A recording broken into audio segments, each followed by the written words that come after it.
Welcome back to another episode. So previous ക്ലാസ്സിൽ നമ്മൾ virtual മെഷീനെ കുറിച്ച് പഠിച്ചു. നമ്മൾ വെർച്വൽ മെഷീൻ നമ്മുടെ സിസ്റ്റത്തിൽ ഇൻസ്റ്റാൾ ചെയ്തു. അതുപോലെ തന്നെ അതിനകത്ത് നമ്മൾ മെറ്റ എക്സ്പ്ലോയിറ്റേഷൻ, അതുപോലെ തന്നെ കാളി ലിനക്സ് ഡൗൺലോഡ് ചെയ്തു, ഇൻസ്റ്റാൾ ചെയ്തു. അതുപോലെ തന്നെ വിൻഡോസ് സിസ്റ്റം നമ്മൾ ഇൻസ്റ്റാൾ ചെയ്തിട്ടുണ്ട്. ഇനി നമുക്ക് ഇൻഫർമേഷൻ ഗാദറിങ്ങിൻ്റെ സപ്പാർട്ടായിട്ട് നമുക്ക് മുന്നോട്ട് പോകാം. സോ ഇൻഫർമേഷൻ ഗാദറിങ്ങിൽ ഫസ്റ്റ് വരുന്നത് നമ്മൾ വെബ് ബേസ്ഡ് ആയിട്ട് എന്തെങ്കിലും സെക്യൂരിറ്റി വൾനറബിലിറ്റി ചെക്ക് ചെയ്യാനായിട്ടാണെങ്കിൽ നമ്മൾ തീർച്ചയായിട്ടും DNS ഡീറ്റെയിൽസ് ഐഡൻറ്റിഫൈ ചെയ്യേണ്ടതുണ്ട്. സോ എന്താണ് DNS? DNS or domain name system is like A phone book of the internet.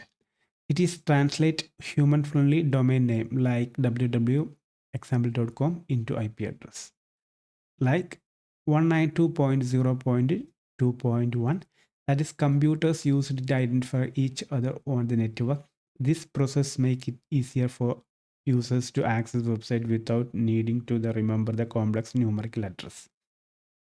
അതായത് DNS എന്ന് പറയുന്നത് ഹ്യൂമൻ ഫ്രണ്ട്ലി ആയിട്ടുള്ള നമുക്ക് ഒരു നെയിം തരും, ഡൊമൈൻ, അതായത് IP അഡ്രസ്സിന് വേണ്ടി ഒരു നല്ലൊരു യൂസർ ഫ്രണ്ട്ലി ആയിട്ടുള്ളൊരു പേര് തരുന്നതിനെയാണ് ഈ ഡൊമൈൻ നെയിം സിസ്റ്റം എന്ന് പറയുന്നത്. DNS എന്ന് പറയുന്ന സിസ്റ്റം അതൊരു IP അഡ്രസ്സുമായി അറ്റാച്ച് ചെയ്തുകൊണ്ട് നമുക്കൊരു ഡൊമൈൻ നെയിം, അതായത് www.abc.com എന്ന് പറയുന്ന ഒരു എക്സാമ്പിളായിട്ട് പറഞ്ഞതാണ്. അതുപോലുള്ളൊരു ഡൊമൈൻ സിസ്റ്റം നമുക്ക് കിട്ടും. അതാണ് DNS എന്ന് കൊണ്ട് ഉദ്ദേശിക്കുന്നത്.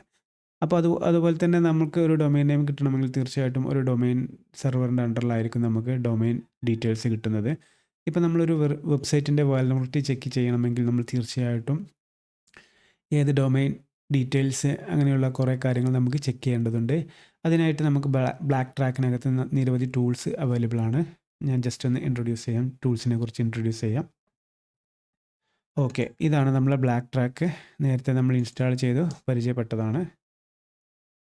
Okay, just minute.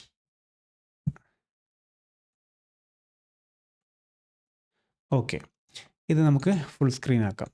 Okay, full screen ആക്കി നമുക്കിവിടെ ചെക്ക് ചെയ്യുമ്പോൾ കാണും ഇൻഫർമേഷൻ ഗാദറിംഗ് എന്ന് പറയുന്ന ഒരു സെക്ഷൻ നമുക്ക് കാണാൻ സാധിക്കും.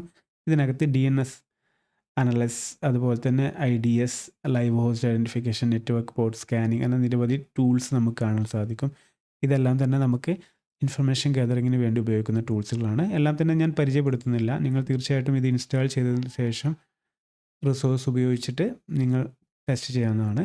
നമ്മളിവിടെ പരിചയപ്പെടാൻ പോകുന്നത് ഫസ്റ്റ് വരുന്നത് DNS enum, അതുപോലെ തന്നെ DNS റീകോൺ, അതുപോലെ തന്നെ ഫയർസ്, പിന്നെ വരുന്നത് IDS IPS ഡിറ്റക്ഷൻ സിസ്റ്റം, അതുപോലെ തന്നെ പ്രിവെൻഷൻ സിസ്റ്റം, അതായത് LBD ലോഡ് ബാലൻസർ, അതുപോലെ തന്നെ ഫയർവാൾ ഏതൊക്കെയാണ് ചെക്ക് ചെയ്യുന്നതുള്ളതാണ്. ഫസ്റ്റ് നമുക്ക് ഈ ഒരു ടൂൾ ഉപയോഗിക്കാം, അതായത് DNS enum എന്ന് പറയുന്ന ടൂൾ നമുക്ക് ഉപയോഗിക്കാം. സോ അത് ഉപയോഗിക്കാനായിട്ട് ഉപയോഗിക്കുന്ന ഫോർമാറ്റ് ഞാനിവിടെ പ്രസൻറ്റേഷനിൽ പ്രിപ്പയർ ചെയ്തിട്ടുണ്ട്. അപ്പോൾ നമുക്ക് ഫസ്റ്റ് ഉപയോഗിക്കുന്ന DNS എന്യൂമറേഷൻ എന്നുള്ള ടൂൾസാണ്. അപ്പോൾ നമ്മളൊരു ടൂൾ ഉപയോഗിക്കുമ്പോൾ നമുക്ക് അതിൻ്റെ ഹെൽപ്പ് നമുക്കിവിടെ ഉപയോഗിക്കാൻ പറ്റുന്നതായിരിക്കും. ഹെൽപ്പിനകത്ത് അത് എങ്ങനെ ഉപയോഗിക്കണം എന്നുള്ള ഡീറ്റെയിൽസ് വിശദമായിട്ട് കൊടുത്തിട്ടുണ്ട്. സോ ഇവിടെ ഞാൻ ജസ്റ്റ് ഇവിടെ കണ്ടാലറിയാം, ഓൾറെഡി അത് ക്ലിക്ക് ചെയ്യുമ്പോൾ തന്നെ നമുക്ക് നിരവധി കോഡുകൾ, ഷോർട്ട് കോഡുകൾ നമുക്ക് കാണാൻ സാധിക്കും.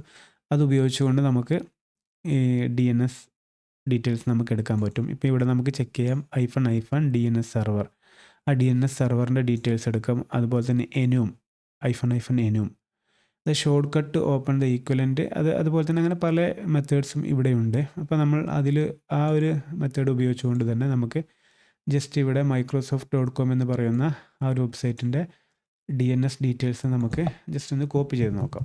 എന്തൊക്കെയാണ് കിട്ടുന്നതെന്ന് നമുക്ക് ജസ്റ്റ് ടെസ്റ്റ് ചെയ്ത് നോക്കാം. അതിനായിട്ട് ഞാൻ ആ കോഡ് ഇവിടെ ഓപ്പൺ ചെയ്തു. ഓപ്പൺ ചെയ്തതിന് ശേഷം DNS enum -no servers -o എന്ന് പറയുമ്പോൾ ഇവിടെ നമുക്ക് ചെക്ക് ചെയ്യാൻ സാധിക്കും. ഇവിടെ നോക്കിയിട്ടുണ്ടെങ്കിൽ O എന്ന് പറയുന്നത് ഔട്ട്പുട്ടാണ്. ഔട്ട്പുട്ട് നമുക്ക് കിട്ടേണ്ടത് XML ആയിട്ടാണ്. അതായത് നമ്മൾ ഇതിൻ്റെ ഡീറ്റെയിൽസ് കിട്ടുമ്പോൾ നമുക്ക് ഔട്ട്പുട്ടായിട്ട് നമുക്ക് ഡീറ്റെയിൽസ് പുറത്തോട്ട് എടുക്കാൻ പറ്റും. അപ്പോൾ അതിന് ഔട്ട്പുട്ട് വേണം. ഔട്ട്പുട്ട് mydomain.xml എന്ന് പറയുന്ന രീതിയിൽ നമുക്ക് XML എടുക്കാം. അതിനുശേഷം ഡൊമൈൻ നെയിം ഏതാണോ ആ ഡൊമൈൻ നെയിമിൻ്റെ ഡീറ്റെയിൽസ് നമുക്കിവിടെ എൻ്റർ ചെയ്ത് കൊടുക്കാം. ഓക്കെ, ഇനി നമുക്ക് എൻ്റർ ചെയ്യാം.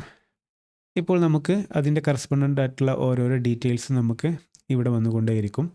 അപ്പോൾ ഇവിടെ ഫസ്റ്റ് നമുക്ക് നോക്കിയാൽ ഹോസ്റ്റ് അഡ്രസ്സ്, അതായത് microsoft.com എന്ന് പറയുന്നത് ഏത് ഹോസ്റ്റ് അഡ്രസ്സാണ്, ഏത് IP അഡ്രസ്സിൻ്റെ അകത്താണ് അത് റീഡയറക്ഷൻ വന്നിട്ടുള്ളത്. ഏത് IP അഡ്രസ്സിനെയാണ് microsoft.com എന്ന് പറയുന്ന ഈ ഒരു IPയിലോട്ട് മാറ്റിയിട്ടുള്ളത് നമുക്ക് കാണാൻ സാധിക്കും. നിരവധി IP അഡ്രസ്സുകൾ കാണാൻ സാധിക്കും. മേ ബി ലോഡ് ബാലൻസർ അതുപോലെ തന്നെ ഡിഫറെൻറ്റ് ലൊക്കേഷനിലൊക്കെ ഇവർ സെർവർ ഉപയോഗിക്കുന്നുണ്ടാകും. അപ്പോൾ അതുകൊണ്ടായിരിക്കും ഇങ്ങനെയൊരു ഇത് നമുക്ക് വരുന്നത്. സോ നെക്സ്റ്റ് വരുന്നത് സെർവർ സിസ്റ്റം, നെയിം സെർവർ സിസ്റ്റമാണ്.